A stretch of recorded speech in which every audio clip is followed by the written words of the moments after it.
What's up, everybody? Welcome to the Ryan D. Lee Show, the RDL Show. Thanks for spending your Monday with us. Sky Guasco will be joining me a little bit. You can join us at Instagram and Twitter at RDL Show and subscribe to the Ryan D. Lee Show on YouTube at any time. Listen via podcast on the Believe Podcast Network. Again, follow us, hashtag RDL Show on Twitter and Instagram at the RDL Show. Thanks for being here with us. I hope you guys had a lovely weekend.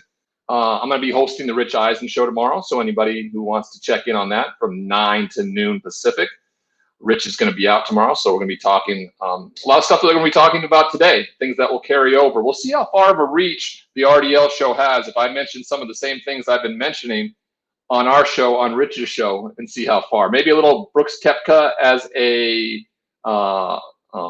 whiny bully. We'll put that out on the airways tomorrow. We'll see how much traction that gets leading into the U.S. Open. And I'm going to talk about what I'm about to talk about right now in terms of, we always open the show, with a lot of the lifestyle, life's issues, things like that, the mental health piece, the Naomi Osaka saga in Roland Garros. The French Open, one of the Grand Slam tournaments of tennis, took place over the last 2 weeks. Novak Djokovic won his 19th Grand Slam title. We'll get into that a little bit later, but this is about somebody who didn't even finish the tournament. This is about somebody who withdrew after her first round match because of something that she had said leading into the French Open about some of the mental health issues she was dealing with, and how speaking to the media after matches was giving her some unneeded anxiety, something that, people deal with on a daily basis. But those who are world champions, Grand Slam champions, worldly famous athletes don't necessarily talk about their mental health. They keep that close to their vest and just do what's asked of them to do because of all the things that fans and media alike talk about. The amount of money that these individuals are paid, the stardom, all the things that go with it. People forget the quiet times when they were just children, playing the sport they love, trying to become the best possible versions of themselves on the tennis court, not having to talk to the media, not having to fall apart and break into little pieces in front of the national stage, in front of the world. So after declining to speak at her post-match press conference after round one of the French Open, Naomi was fined by the French Open committee $15,000. Now, the maximum is $20,000, I believe, and then escalating issues can come from that. That being disqualifications and then removal from tournaments. Well, it was an asinine way to go about something when someone's dealing with a mental health crisis. I understand contractually those things are obligated, so maybe they needed to go forward with it, but they could have done it with some more diplomacy and more of a conversation to be had, I think. Instead, they fined her, told her if she does it again after any further matches, she will be most likely disqualified and fined more money. Naomi's response was simply, hey, this is not worthwhile for me to affect my mental health in such a negative way. Therefore, I'm going to withdraw from the French Open, and has since then withdrew from some other tournaments over the summer, possibly Wimbledon later on in London. We'll see. Arguably the best tennis player in the world right now expressed herself, her fragility around her mental health, and was publicly shamed essentially for it. There was not really a lot of support on the side of her federation in terms of tennis. Now, a ton of her peers in terms of athletes and advocates, as well as some media who really took a look in the mirror and thought about some of the things that they needed to do around post-match news conferences, press conferences, things like that. I thought that was very refreshing. So it was nice to see that kind of response. Why do we bring this up again? Well, the French Open concluded over the weekend. Naomi Osaka was not part of the conversation for the women's final. Yet, the French Open committee felt it necessary to drag her name through the mud a little bit more just to prove a point. They simply said they did not get enough communication from her. They felt like what they did was the right thing, the necessary thing. They didn't even really comment around whether it was a medical issue or not. It was more about what they're contractually obligated to do. And I suppose, that may be true on a human level. And that's ultimately what the French Open is. It's this amazing tournament. You watched yesterday as Novak Djokovic came back from 2 sets down to win his 19th Grand Slam overall. And as he was walking off the court, he gave his racket to a young boy. The reaction from the young boy on a human level was one of the most amazing things we've seen this year in sports because of the fans' interaction with the players once again. But the French Open committee continues to publicly shame Naomi Osaka by saying, hey, we were right. We did what we had to do. She has to be more forthcoming with us, more communicative, and just publicly shamed her is what they did. They do not get it. They continue to try to fight something that there's no need to fight for. They are going to be seen on the wrong side of history in all of this.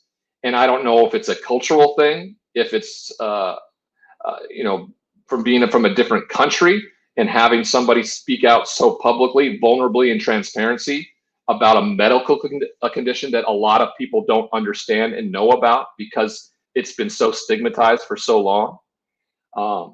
It was just an opportunity for the French Open committee around the Grand Slam to do the right thing, to commend somebody for taking a step for their medical and mental health well-being, rather than doubling down on what they did as a positive. It was a narcissistic way to go about it rather than an empathetic way to look at somebody who's given tennis fans so much hope and joy over the last few years and had some empathy around it and put themselves in her shoes and looked at it through her eyes, which is very rare, especially when somebody makes that much money, is that much of a superstar.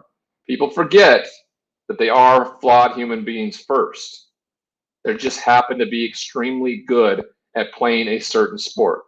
I grew up in that very same way. I was mentally ill through most of my time playing in the NFL, probably most of my early adolescence, and didn't realize that the personality shift that I had to deal with and go through when I spoke and had to talk with the media. I became a completely different person.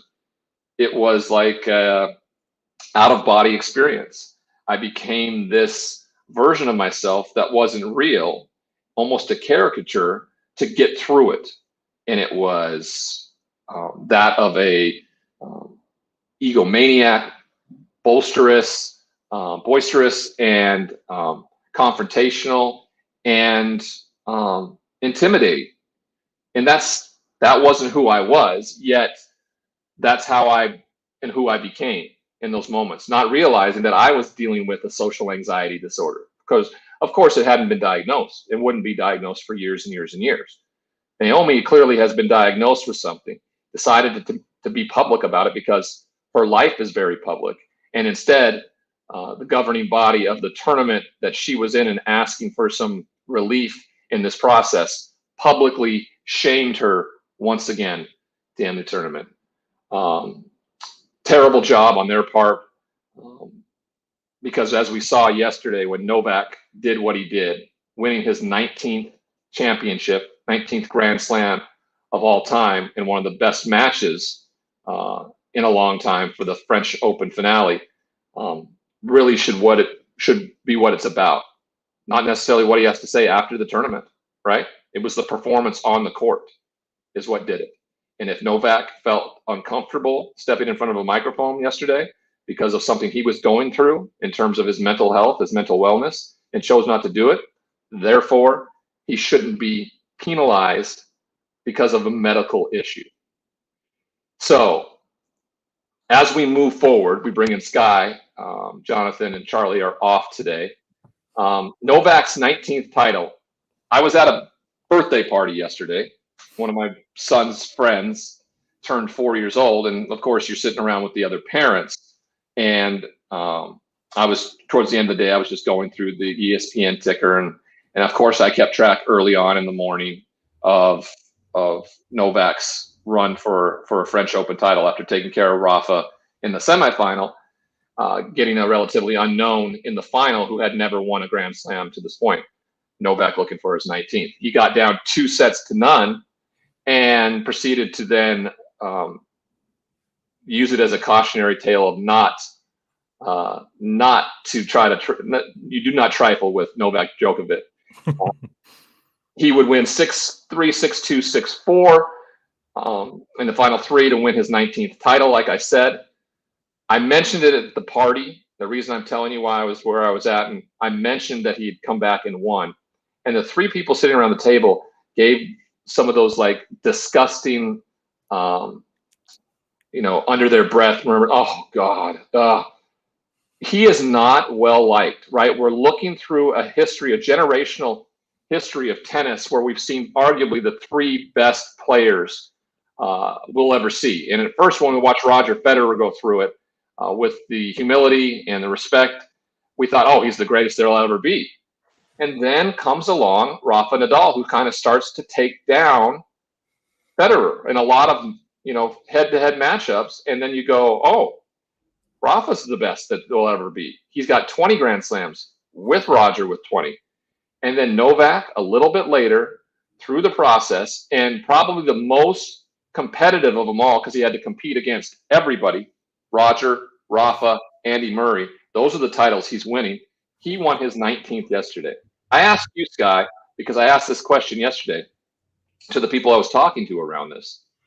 Will he be ultimately the best tennis player to ever play and actually walk away a bit of the villain? I mean, people love to hate Novak. They love Rafa. They love Roger. But Novak may be ultimately the best tennis player in men's history when this is all said and done, especially when you're talking about the amount of Grand Slam wins. He's at 19. He needs one more, which he could get done this year to tie the other two. And the way he's playing, the world's number one easily could pass that and surpass them both and be the greatest tennis player to ever have played, who's not really well liked. Yeah, this is a loaded question for me because I take the side of the tennis conversation and Djokovic personally, and then I can't have this conversation without thinking of other sports. And I'll get into that in just a second, as far as like the villain and the best ever conversation, because we see it often in other sports as well. As far as tennis goes, quite literally on paper, in a matter of a couple weeks, a couple months, he could literally be the best ever on paper when he gets this 20th Grand Slam and then ultimately most likely a 21st, second, whatever it is moving forward. So on paper, literally, yes, he will most likely be the best male player ever in tennis.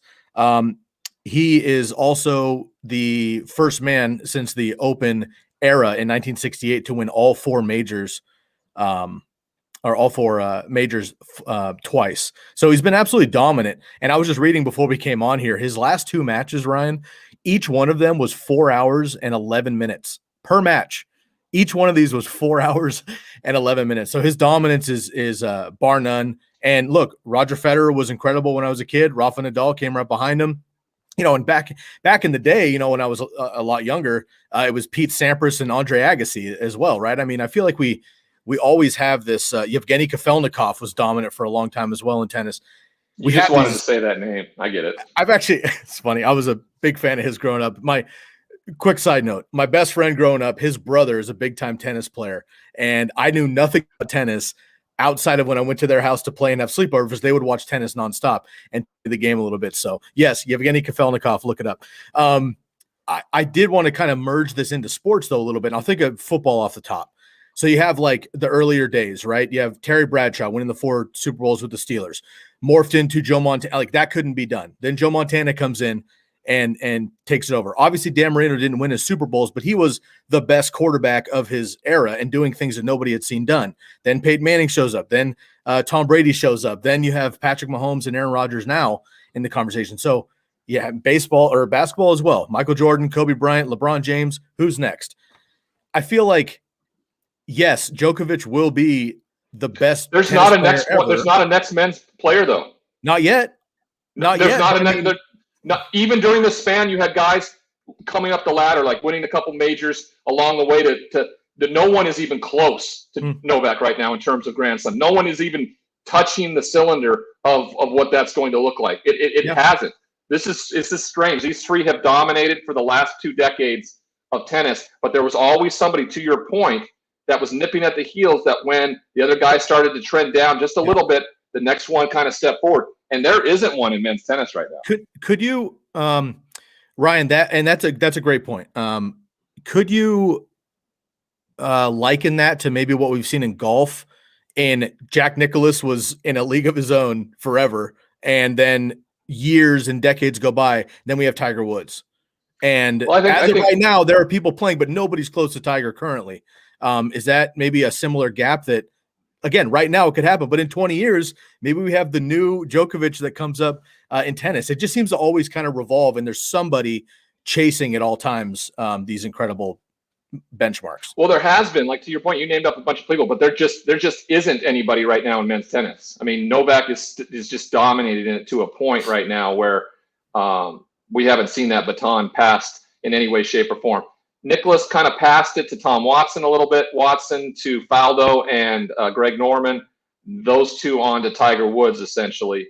But you're right. I don't really see anybody on the golfing side of things. There's some very, very good players, but there's just a ton of parity in men's golf right now where anybody could really win a major at any time. The U.S. Open starts this week. We'll talk about it a little bit more on Wednesday, but it's interesting. It's interesting to hear. The bigger question for me on all of this is he's going to ultimately be the greatest tennis player to have ever played, and he's going to be the least liked because of his behavior, some of his on-court antics. I don't really have too much of a problem with him. I love his competitive nature, but he is. I mean, it's a constant response from people. Polarizing.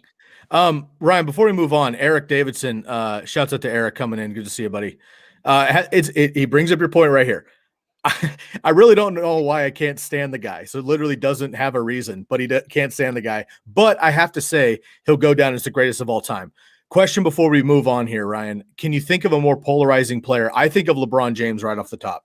Kobe had to fill Michael Jordan's shoes. LeBron had to fill both of their shoes. And there's much more LeBron haters than LeBron fans. And what he has done over the last 20 years has been phenomenal. You don't think so?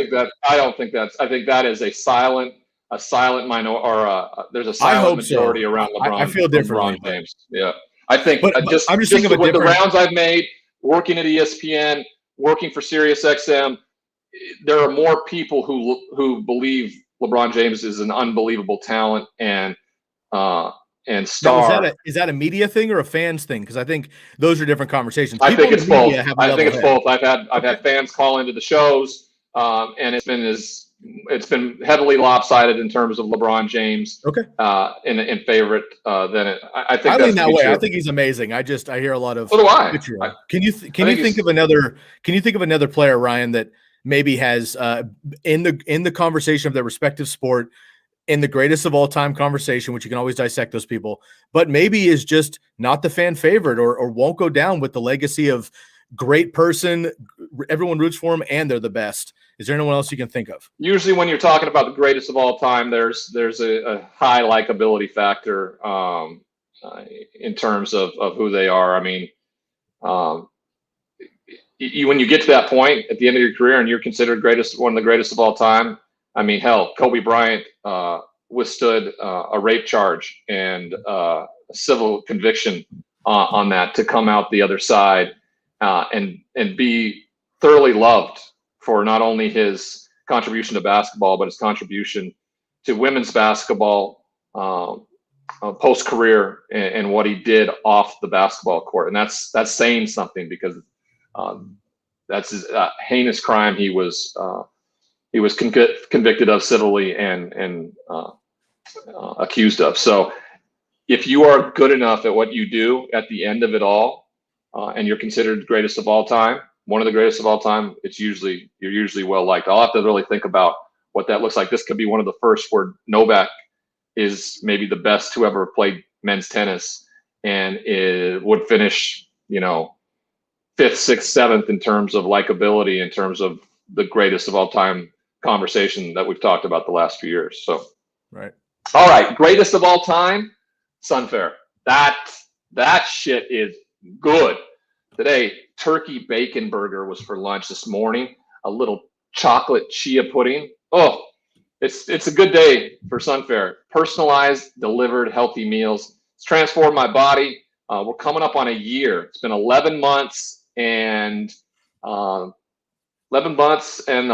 days I've been on this. I've gone from 298 pounds to 235 right now, as low as 225. But I've built up some muscle. That first picture at the bottom is from July 3rd. It's been all about the food. Go to sunfare.com. Once you get there, enter your information on the page. You need to select Carl Farrow as your sales representative, then select the Ryan D. Leaf Show about where you heard about it. If you are in the Los Angeles and Phoenix area, you can order it now. Have your food delivered to you. Healthy, personalized meals delivered to your doorstep every morning. Try it out now, sunfare.com, as soon as you can. All right. After that discussion, we head on back to the NBA playoffs. We'll start here. Question of the day, everybody. Who has more wins in 2021? Justin Herbert or Tua Tagovailoa? Now, I don't like doing this because I don't believe wins are a quarterback stat. You don't associate wins with the right guard in his career, right, in his starts, so it shouldn't be around the quarterback. Unfortunately, it has become one. You look at it, I think back to what my career record wins and loss was. Not that I played 21 games and started 21 games in the NFL. I look at how many I won and how many I lost, just because that's become an unofficial stat. Here we are, enabling the behavior. Who wins more games in 2021, Tua Tagovailoa or Justin Herbert, the two guys drafted after Joe Burrow? I think Joe Burrow's, sometimes given a pass here because of his injury. But if you look at some of the stats in comparison to what Justin was doing a year ago, Justin was far and away the rookie of the year. Would have been if the entire season had gone on. And has a real shot to be the best quarterback in last year's draft, even though Joe Burrow is special. Unfortunately, he plays for the Cincinnati Bengals. We'll see. We'll get to your answers at the end of the show around that question. Who has more wins in 2021, Justin Herbert or Tua Tagovailoa? All right. Now we head over to the NBA playoffs. Last night we saw yesterday we saw something that we didn't expect, and then we saw something that we saw coming. The Phoenix Suns in 4. All right. Man. If you can knock somebody out, if you're going to knock some guys out, make sure you just throw up the 4, everybody. Oof. All right. The Suns look pretty darn unbeatable. Yeah. The Clippers came back and won a must-win Game 3. They started 0-2 last series, started 0-2 this series. But the Phoenix Suns, who are going to get a lengthy rest here, because I do expect that Clippers Jazz series to go 7 games. If that's the case, I don't know if that's good for the Phoenix Suns to be off that long, or will it be good to be off that long and let their bodies heal up and get ready for these final 2 series they could be playing in the Western Conference Finals and the NBA Finals. Yeah. Who will they face? Well, everybody thought it was the Nets. Easy peasy, right? Up 2-0 with complete domination of the Milwaukee Bucks. All right, we go to Milwaukee. They show some backbone. Giannis figures out a way to get it done. They win 1, steal 1, but then the Nets in 5. Well, already out because of a hamstring injury is James Harden, right? Mm-hmm. Seemingly impactful, but Kyrie and KD still really dominant with the additional pieces alongside him, capable of getting through this and getting to the finals. No, Milwaukee does something unbelievable yesterday. First off, they get Kyrie Irving to exit the game with a terrible ankle injury. And then they go on and dominate defensively and hold a Nets team to 82 points or something like that? Mm-hmm. I mean, exceptionally low number. And they tie up the series 2-2. Atlanta wins the first game, has lost the preceding next 2 to Philadelphia. That one seems to be a little bit back and forth matchup. Hey, right now, if you had to pick who your world champions were going to be, I mean, how do you not pick the Phoenix Suns after what we've seen so far in the playoffs? How insane is that to say? I mean, a year later, it's like after a decade of the Suns being the worst team in basketball. It's like saying this year that, like, I don't know, the Jags and you're going to take the Jags to win at least be in the playoffs and then make a run for the Super Bowl is what we're talking about this year. And with the first overall pick, or Houston, some franchise that's just in disarray, going to make a run for it next year and the year after. It's just unbelievable what Chris Paul's been able to do. I don't want to say resurrect his career. I don't know that it's that drastic, but to frankly not be able to get over the hump for a number of years with a number of teams and good. He's been in the playoffs almost annually, but not able to get over the hump and get him and Devin Booker, who is, I think, not quietly anymore, but leading up to the playoffs with all these other young stars in the NBA. Devin Booker, in my opinion, has been kind of brushed under the rug. No longer, because he's ultimately the last one left outside of Trae Young.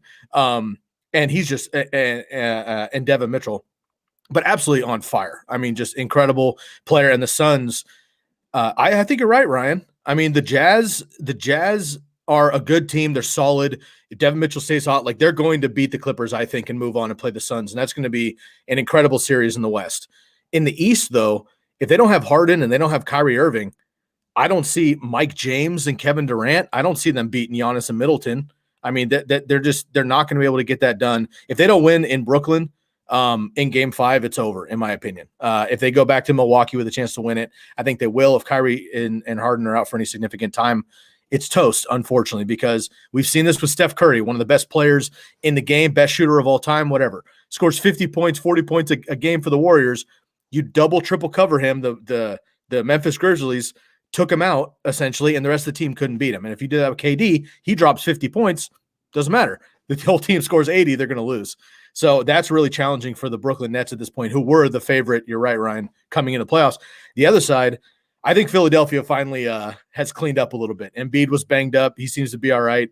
And Trae Young's a special story. The Hawks have been a lot of fun, but they're in trouble. It's only 2-1 now, but if they don't win in Atlanta in this next game here to even it up, I think Philadelphia is going to make light work of that and probably going to wait a couple of days off. To your point about the Suns, if I'm a player, especially this time of year, in every sport, when you get to the playoffs, everybody's beat up, some more than others, obviously. It's a long season. Your bodies are tired, whatever.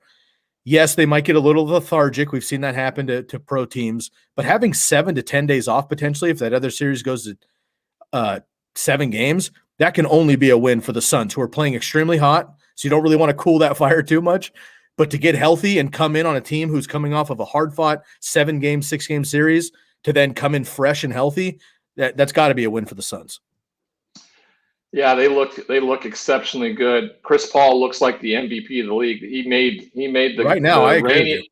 He made the reigning MVP look frustrated and meek in that playoff series that they dominated and swept in 4 games. So I'm looking forward to what we have next from all those teams. We're going to have Charles Barkley on the show tomorrow on the Rich Eisen show to talk the NBA playoffs. What would be great, what I would love to see a Phoenix Suns, I'd love to see a finals where you had 2 teams who had never won a title before. So you were guaranteed a franchise winning their first title ever. If the 76ers get there, ultimately, having won it in, 28 years, I'd be okay with that, since Julius Erving and Moses Malone and that crew were in Philadelphia. That would be cool. But what a run if the Phoenix Suns can find a way to win a title. I usually do a radio show in Phoenix on Fridays. Nice. Every Friday. It has been put on hold for the last 3 weeks and will be for the foreseeable future, because no one wants to hear old football smacking, talking Ryan Leaf when the Phoenix Suns are just rolling through the Valley of the Sun there. Rolling. They they're doing some celebrating, probably drinking as much as they can, and hopefully drinking some Athletic Brew, everybody, all right? Athletic Brew, non-alcoholic beer that is less filling, great taste, brew without compromise. Shop now, everybody, athleticbrewing.com. There you can go and get your first order of 2 6-packs delivered for 10% off when you comment about hearing it on the RDL show. Athleticbrewing.com, non-alcoholic beer for you to celebrate without any of the consequences. Great taste. Try it now. All righty. Moving on to the NFL. All right. Even though we are in the dead of the offseason, mini camps are amongst us. They really fire up this week and last week. We're learning more. Question of the day: who has more wins in 2021, Justin Herbert or Tua Tagovailoa? We'll get to your answers at the end of the show. Speaking of quarterbacks, we're looking into the New England situation. Cam Newton had a little setback with a little bit of an injury, but he was back on the field. Though Stidham, Hoyer, and Mac Jones got most of the reps, which is great, which I think is important. We know what Cam Newton can do. He has to improve from what he did a year ago, but it's not about Cam Newton this offseason. It's about finding who your backup's going to be, because I don't believe it's going to be Mac Jones this year. I think Mac's going to be the guy that's going to sit, learn, understand everything that's going on. So you have to decide whether it's going to be Stidham or Hoyer. And I think bringing in Hoyer told everybody that Stidham hadn't done enough to put himself in a position to be the capable backup or fight for that starting job. Those two will be the most competitive this fall, leading into camp, and one of them ultimately will be asked to leave, as Mac Jones will be the third string guy for the year unless some injuries really take hold of this football team. But they need somebody who's capable of backing up Cam, because Cam, who essentially has turned into more of a running quarterback later in his career, which it should be the other way around, has taken quite a beating. And last year got beat up quite a bit, was in and out of the lineup most of the year, and did not finish on the best note. Your thoughts on what the quarterback situation in New England is going to look like and how it's playing out? Well, it's I have no idea. Like I think a lot of us here. I mean, it really is just wide open. Cam is the starter, assuming he's healthy. Another year off of his shoulder surgery. He came in last year in June. So basically he joined the team this time last year with about 2.5 months to learn the playbook, learn the team, get to know his non-weapons. Then Julian Edelman goes down. Cam gets COVID himself. He misses more time. They don't really have many weapons. They have the Tom Brady, effect with him leaving, and half their defense was out last year for the Patriots, who opted out of COVID as well. So it was a very strange season for Cam to join New England. And obviously he didn't play well on top of that. So him coming back, I think he'll be a much better player this year, all considered. That being said, you're right. I mean, they've been kind of sitting on Jared Stidham for a few years. They did this with Jimmy Garoppolo. Jimmy finally leaves town, and he's been very successful in San Francisco when he's been able to play. So maybe Jared Stidham's just been kind of waiting to be a second-round pick for somebody else for Bill this whole time. Brian Hoyer, who's been on the team seemingly 4 or 5 times, is back on the squad, so they know that he's reliable if anything hits the fan. And then, of course, you have Mac Jones, first-round pick, but are they willing to throw him into the fire right now, or do they want to get the veterans out there and basically either wait Cam out, either performance or injury-wise? But then the question is going to be, do they throw the rookie in there, or do they just sit him for a year? Right now, he's wearing a linebacker number at practice. So, kind of the humbling nature of the Patriots and Bill Belichick. I mean, I don't see him playing either sometime soon. But in this day and age, Ryan, and we've talked about this a lot on this show about quarterbacks getting drafted early and basically getting thrown in the fire because they have to. With Mac Jones, he doesn't have to. They have two other guys if Cam goes down. So in this situation, if you're Belichick or McDaniels or whatever, do you think there's an open dialogue in-house, which is kind of like, hey, man, unless we get in real trouble? No, I think that secrets, or is it competition giving him the idea that he might win out? Like, how's it go? No. It's. I think it's been told what this season's going to look like for Mac Jones, and if there's any coach out there that will stick with his guns and do exactly what he needs to do in terms of development and building a roster down the stretch to be great again, it's Bill Belichick. So I think that's been discussed in-house. I think that's a reason why they went out and signed Brian Hoyer once again. Otherwise, they don't do that. Otherwise, they let him compete against Stidham, and because Mac's going to be the backup, right? But Mac's not going to be the backup this year. In fact, Mac may not dress similarly to what Jordan Love did a year ago. I think that you've seen the best play from a quarterback that sat behind a veteran and learned his rookie year, who was drafted in the top 10, and that's Patrick Mahomes. Now, Josh Allen has come along, but you look at the other quarterbacks that were drafted in those drafts, it's been a struggle. Some are no longer even on the same teams that they started with. Baker Mayfield's still a work in progress in a lot of people's eyes, not mine. I think he has definitely shown himself to be the leader of that team and a quarterback in this league, but he was not given an extension. His fifth-year option was picked up, but we'll see what that ultimately looks like. Quarterback position is the most talked about position every year. This offseason, even more, because as we step forward one more step, we look at the Green Bay Packers once again. And this isn't necessarily an Aaron Rodgers conversation, though we could sit and have that conversation all up and down again. The Packers sign a fifth quarterback on the roster. You sent me his name. I'm trying to think where he is from. I can't remember, but they continue to add arms for camp. Now, people always talked about what that looked like when a quarterback is signed, and I always had to tell them and reassure them, like, a lot of times some quarterbacks they build this hope for these kids, right? They get a chance to come to camp. What they don't realize is they're essentially a camp arm. They're capable enough of getting balls to wide receivers, to get them touches, to get them catches, to get them without taxing the guys that are going to be on the roster's arms. They get enough throws because you throw so darn much in camp. And unfortunately, the Green Bay Packers are exhibiting this right now. They've had a fifth quarterback. Aaron Rodgers most likely is not going to be at the start of training camp. We'll see how long his bluff lasts. I really do believe he's going to be the first to blink in this scenario. Doesn't help that the front office is making asinine comments about complicated fellows and a bunch of bullshit like that. They're not helping their cause at all. Ironically enough, by the actions of the Green Bay Packers, and maybe they're just peeved by the behavior of Aaron Rodgers, but it doesn't seemingly feel like they would be incredibly disappointed if Aaron Rodgers was not the quarterback this year. Yeah. Though if the team starts to lose and Jordan Love isn't the answer, they're going to be quickly in a situation where they're like, we want that situation back.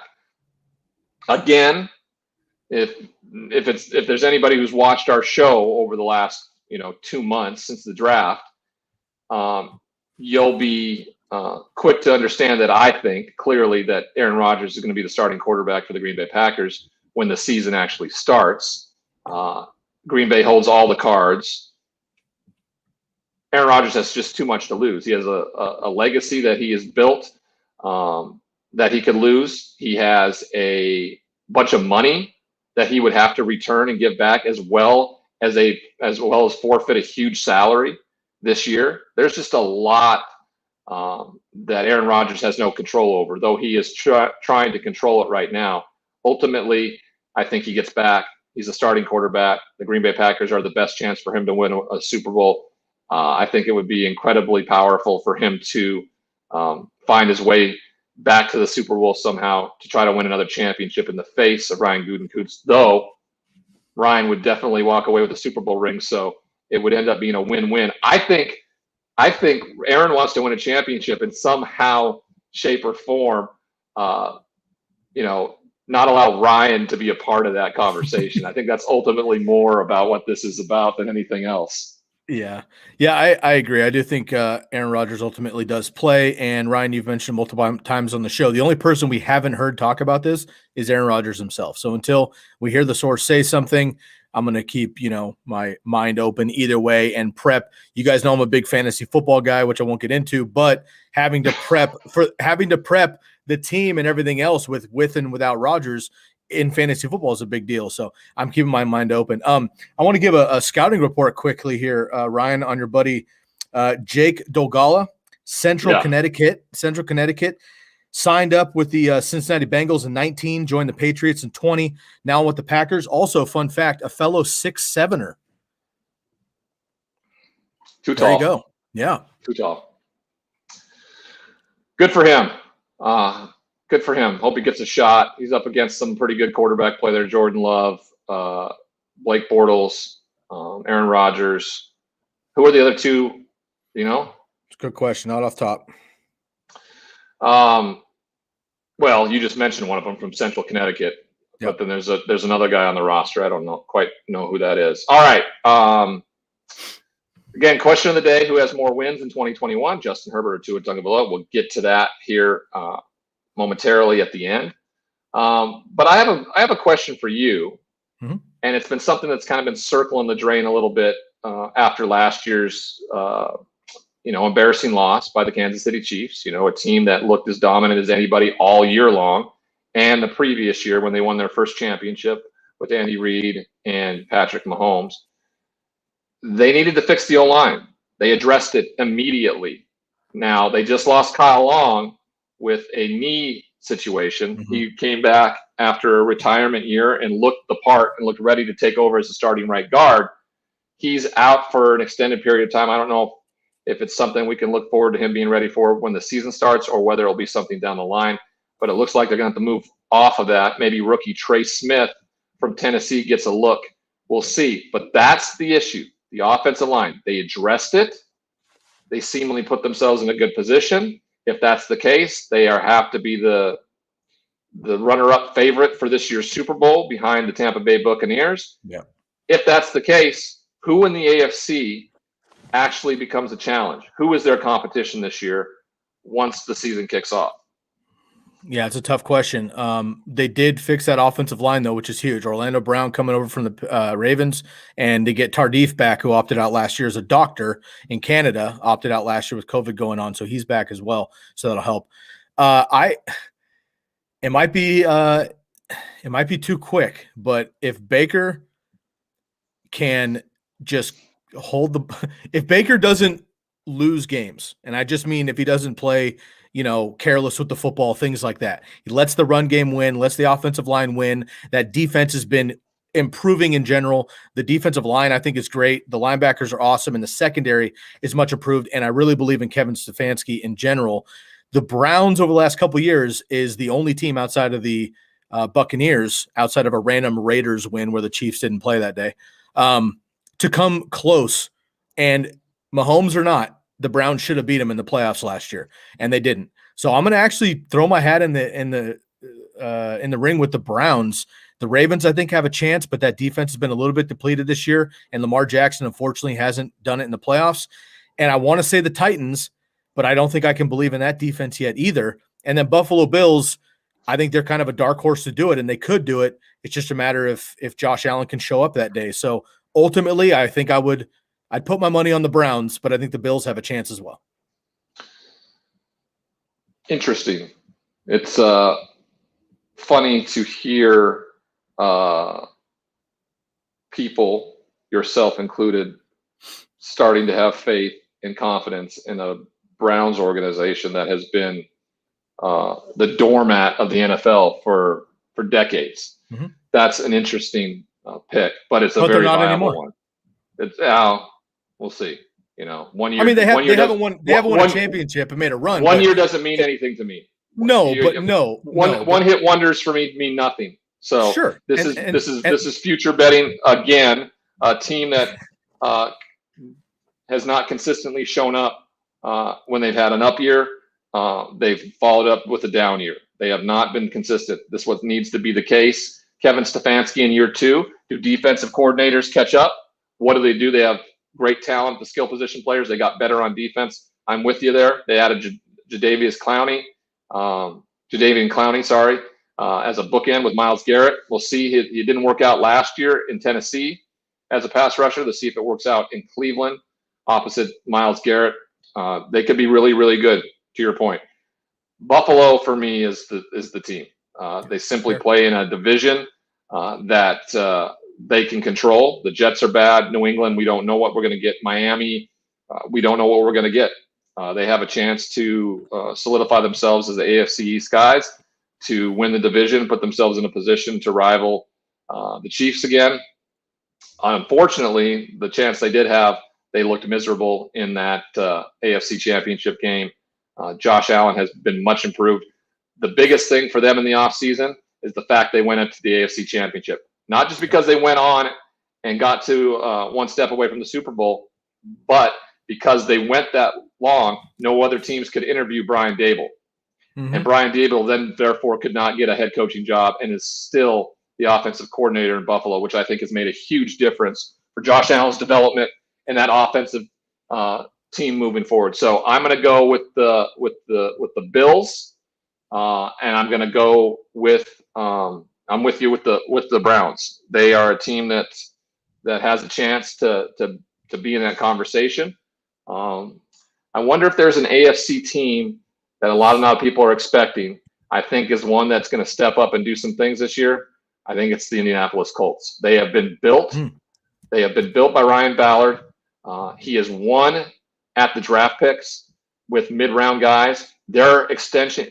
Sometimes if you're too good at your job, guys end up being too good that are mid-round picks, and therefore their extensions all come up at the same time, and you're not allowed to keep everyone. So it's almost a do-or-die situation for the Indianapolis Colts. They've added a quarterback, a younger veteran who we've seen play at an MVP caliber level, but needs to have that resurrected. He did under this head coach previously, who was when he was his offensive coordinator and quarterback coach in Philadelphia. We'll see if that translates. They have the offensive weapons at the running back position, the wide receiver position. The offensive line is great. Defensively, they are very good.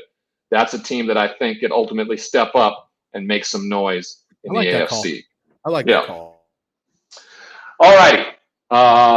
Speaking of making noise,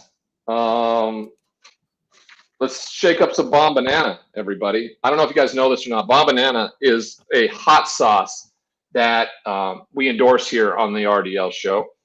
It is made from bananas. Bananas based, not banana flavored. Big difference, everybody, all right?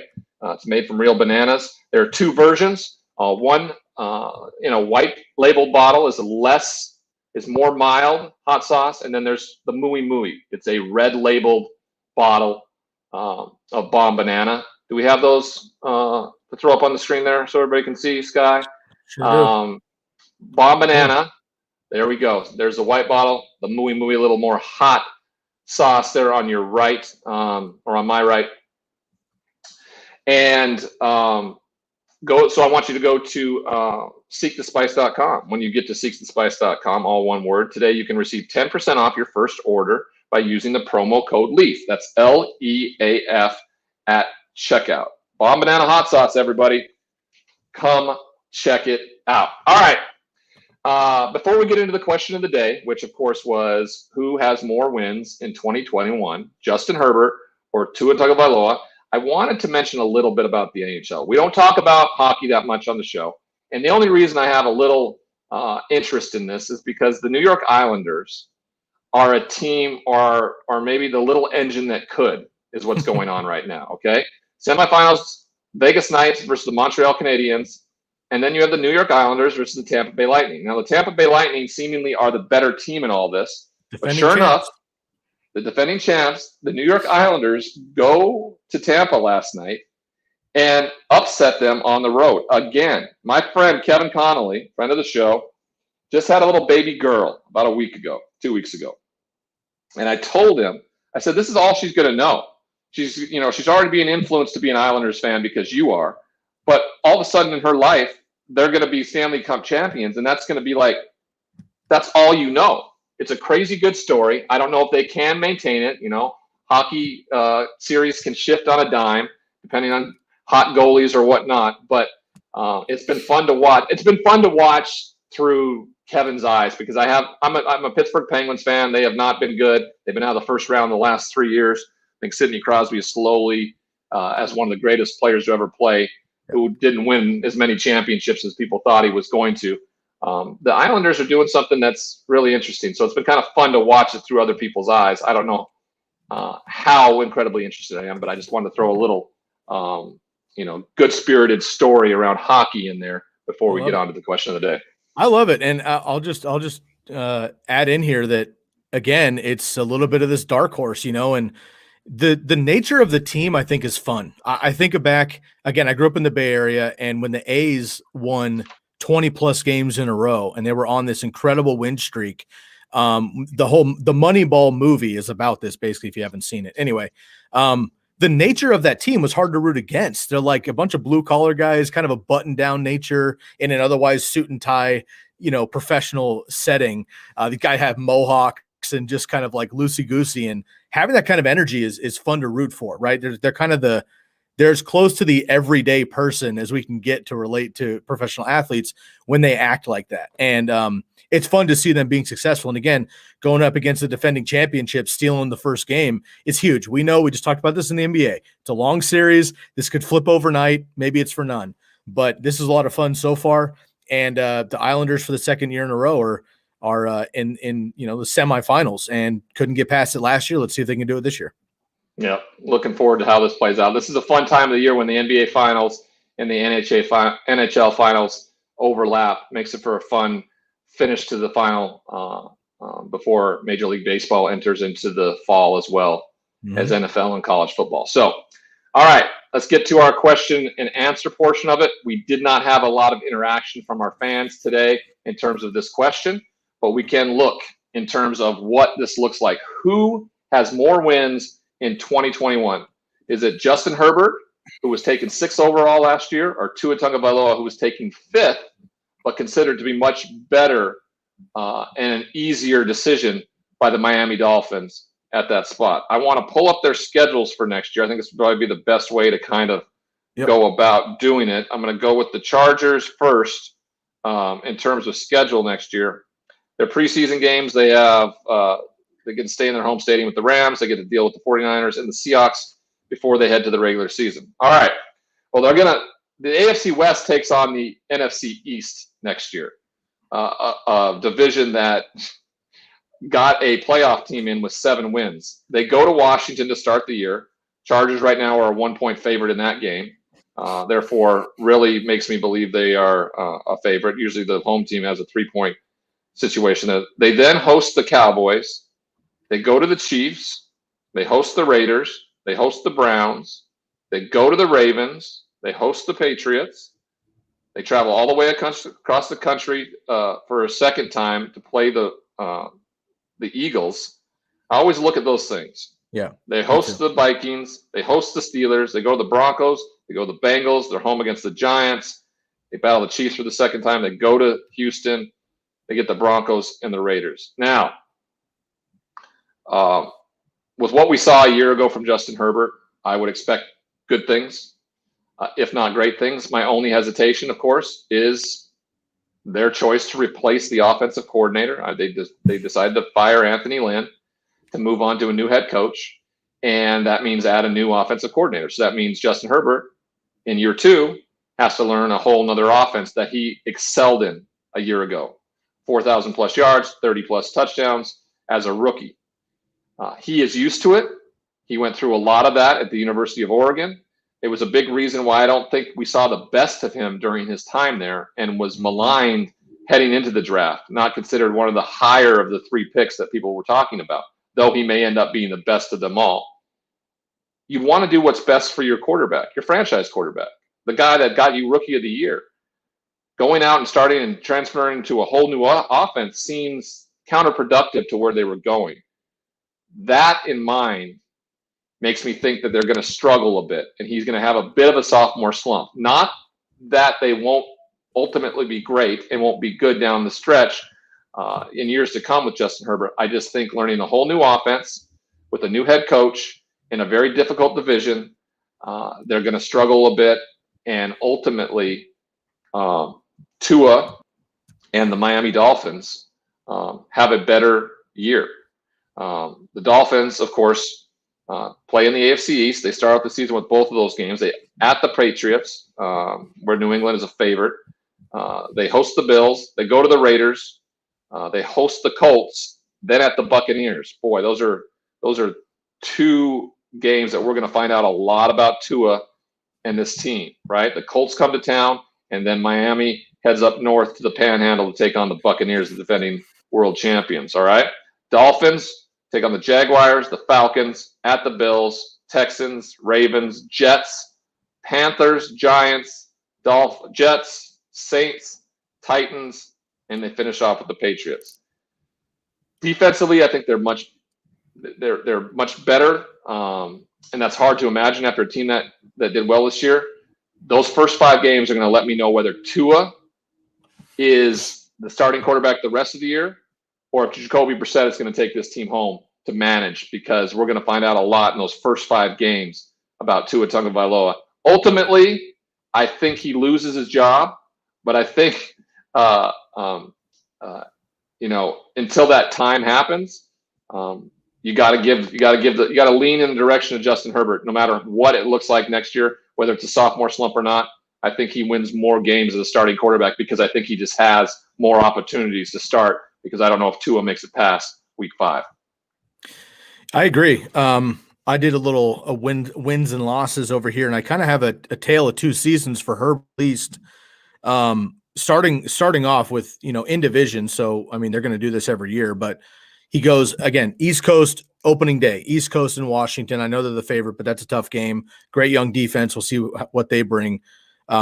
Great first game there. Dallas, Dak back, and then Kansas City. So, and then the Raiders are kind of, the Raiders are always kind of who knows what you're going to get there. And then they got the Browns and the Ravens back to back. So those first 6 games, I only see the Raiders as a real, should win the game. The rest of them are going to be coin flips. At the end of the season, though, for Herbert, if they're in the playoff race or anything, you got the Giants, hit or miss. Then you have the Chiefs, but then you have Houston, Denver Broncos, and the Raiders to end it out. So that looks promising for Justin Herbert. And then it's kind of the opposite for Tua, starting off a little bit easier, finishing a little bit tougher. Ultimately, I think they're both going to be about 10-7. To be honest with you. And my biggest concern is, can Tua take the leap in year 2? Last year he was beat up. They had Fitzpatrick, yes or no.